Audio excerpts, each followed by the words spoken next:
guys, what is up? Welcome. My name is Kelly with 1922 Project. Welcome to day 2 of Vlogmas. I still don't know what a Vlogmas is, but this is what we're doing. We're just kind of doing what it is that needs to be done, and I'm filming it. Today I'm going to make some sublimation ornaments. I don't do a ton of sublimation, therefore I don't do a ton of sublimation videos, but again, it's Vlogmas, all bets are off. But I have a story first. Yesterday was supposed to be Vlogmas day 2, and we were going to embroider some shirts. I had someone, friend of a friend, reach out, needed shirts. They're shirts for next year. One's a Hungry Caterpillar, one's a Dr. Seuss, you know, not a Christmas thing, but I wanted to get them done and get them out to her. So I thought, well, that'll be a fun thing, you know, kind of do start to finish on a t-shirt. So I did the first one. It's super cute. Did the first one. It's the Dr. Seuss one. This is a design from Appliques with Character. And so I was like, okay, so I did this one before filming. I was all set up to film. Let me double check the name for the caterpillar one. Y'all, I noticed that the shirt size she requested was a 6. This is a 5. It's so cute. It's the wrong size. Guess what else? I don't have any 6s. So ordered some size 6 shirts. Again, she doesn't need them till beginning of next year. So it was no big deal. And friend of a friend, I mean, it was not anything all that stressful other than, are you kidding me? I cannot believe I did that. So this is a video for a later day, but it was really cute. So now I gotta find somebody who's a size 5 and see if they want a Dr. Seuss shirt.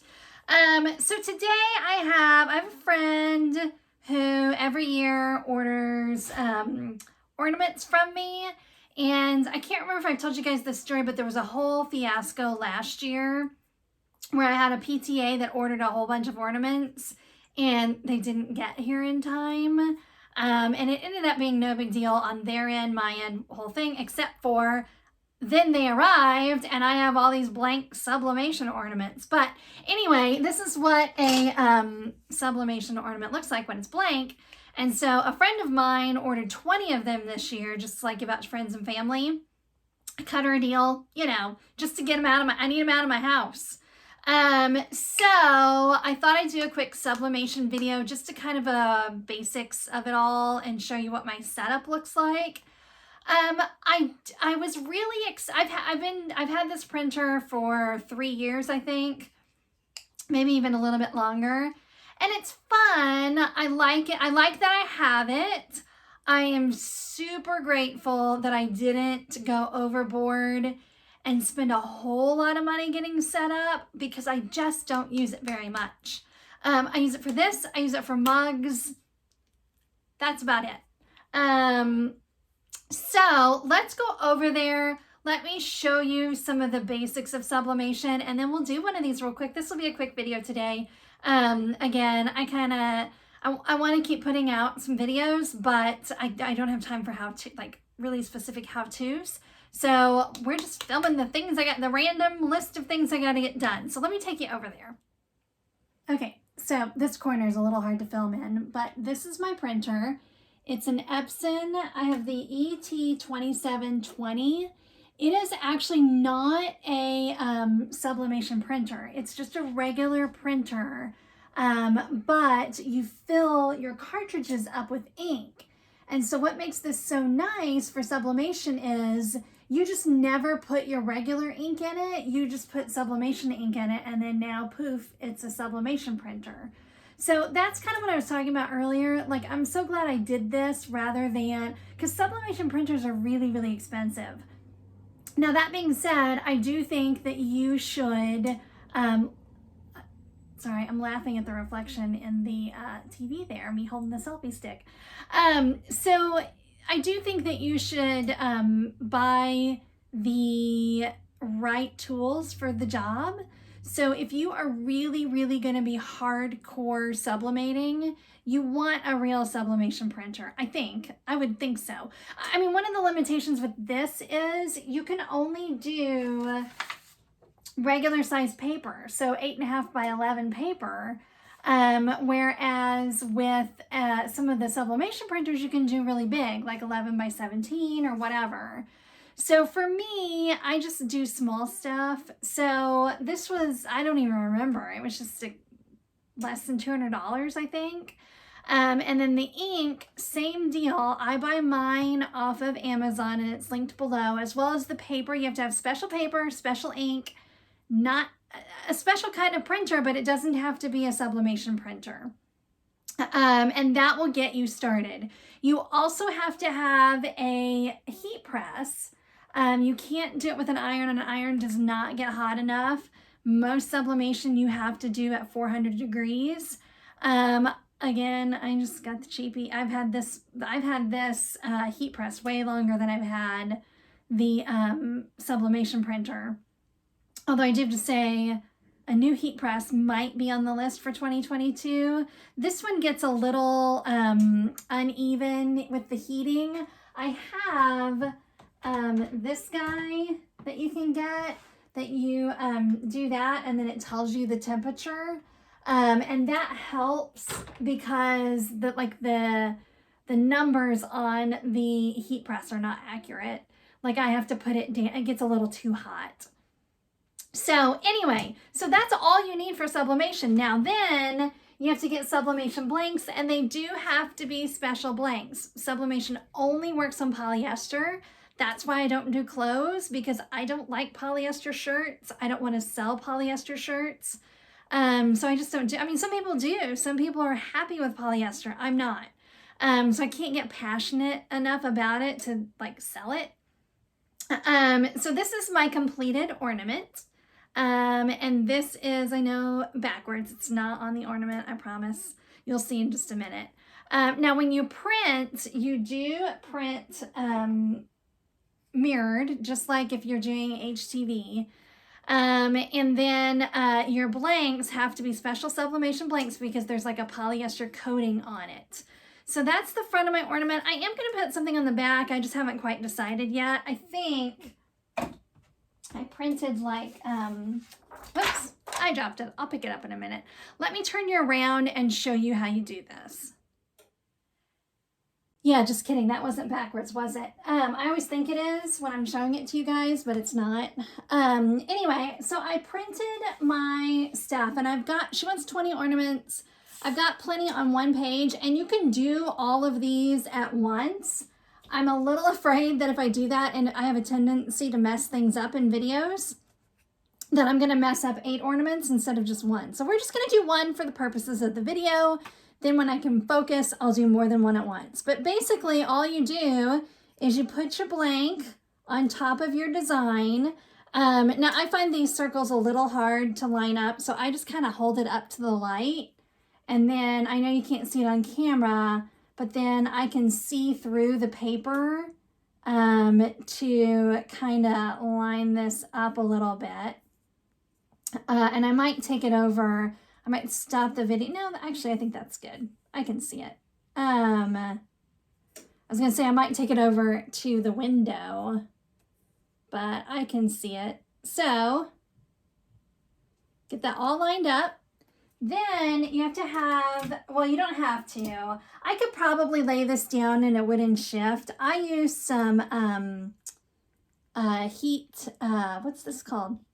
Heat resistant tape to kind of set everything down. And then you're gonna put it on your heat press. You're gonna put the paper side up, and then you're gonna use, that's another thing I don't love about sublimation, is man, you use a lot of paper and waste. So you need a blowout paper, and you want it to be butcher paper. Regular copy paper does not work as well. I mean, it might work in a pinch, but it's not going to be, you're not going to get the same results. I think my design shifted here a little bit. I still don't think, I think it's a little off. Hang on, I'm gonna go put this up to the light. Okay, I got it centered better. So, again, you have to have 2 pieces of paper. I use butcher paper. I got a huge roll from Sam's, I think. Sam's Club. I know it's on Amazon too, but this roll, I've had it. So I know you can't see it. Actually, let's tilt you. There it is. Nothing fancy, but it's a big roll. I've had that roll for ever since I've had the sublimation printer. Okay, so I've got 2 pieces of it. And you've got to put one underneath and one on top, and that keeps it from ruining your heat press. I think there's another reason for it too. I just don't know the answer to that, but part of the reason is you don't want to ruin your heat press. The ink will kind of bleed, and if it gets on your heat press, then it could get on the next garment you do. Let me check my temp because I think it's up too high. Almost all sublimation, yeah, we got to come down a little, is at 400 degrees for 60 seconds. And with something like this, of course, you'll adjust your pressure so that, because an ornament is, you know, like the last thing I did was a shirt. So before I started the video, I adjusted the pressure to get this not to close so hard. I open a window in here. It gets a little stinky, I think. It's, again, is another reason why I don't love sublimation. It's a little stinky. And of course, my heat press just gets hot in here. So opened up a window to let it air out. Again, this is not as dramatic as a process when you're doing... Like, it doesn't take very long. Again, when I get done doing the video, I'm going to knock out 8 of them in 60 seconds. And I could probably do more because I could probably fit 2 of these on my heat press and then I'm done. Again, I am going to put something on the back. She did not ask for it, but I know she'll like it. And again, it's a friend and it's just kind of boring with nothing on the back. I think she's just trying to make it easy for me. It will be very hot, so don't touch it right away. I think I'm going to do something like this on the back. But I don't know if you guys can see, I was having a little trouble with my printer. And also after I did it, I was like, well, that's dumb. This circle does not have to be the exact size of my ornament. It can be a little bit bigger. Ta-da. Oh, it's hot. It's hot. Ta-da. 2 down, 18 to go. So that's it. This is quick and easy. I already have an idea. Oh my gosh, you guys. I hope she's not watching. One of my really good friends, I make her ornaments every year, and she's really, she's got a funny sense of humor, and she's all about that. Have you guys seen all of the stuff, the Marie Callender's stuff? Like someone baked a Marie Callender's pie and burned it and then posted like, thanks a lot for ruining Thanksgiving, Marie Callender's or whatever. Anyway, so people went crazy and the memes and stuff are funny. And so she, my friend, is loving all of that. So I think I'm going to take one of these and I'm going to, you have to look it up. It's kind of funny. I think it's as funny as she does, but it's funny. So I'm going to make this look like the burnt pie. And then on the back, I'm going to say, thanks, Marie Callender's. Anyway, she'll think that's funny. So the possibilities are endless. It's quick. It's easy. Again, not a ton of profit in it. But again, I've got a bazillion ornaments that I need to get rid of. Everybody gets an ornament this year, let me tell you. So that's it for today, guys. I know these videos are random and short and discombobulating, but it's Christmas and it's fun, and this is what it looks like to run this business, and I like to share. I hope you guys are having a fantastic day. I hope you're not stitching things on the wrong size shirts like I did, and I will chat with you later. Bye.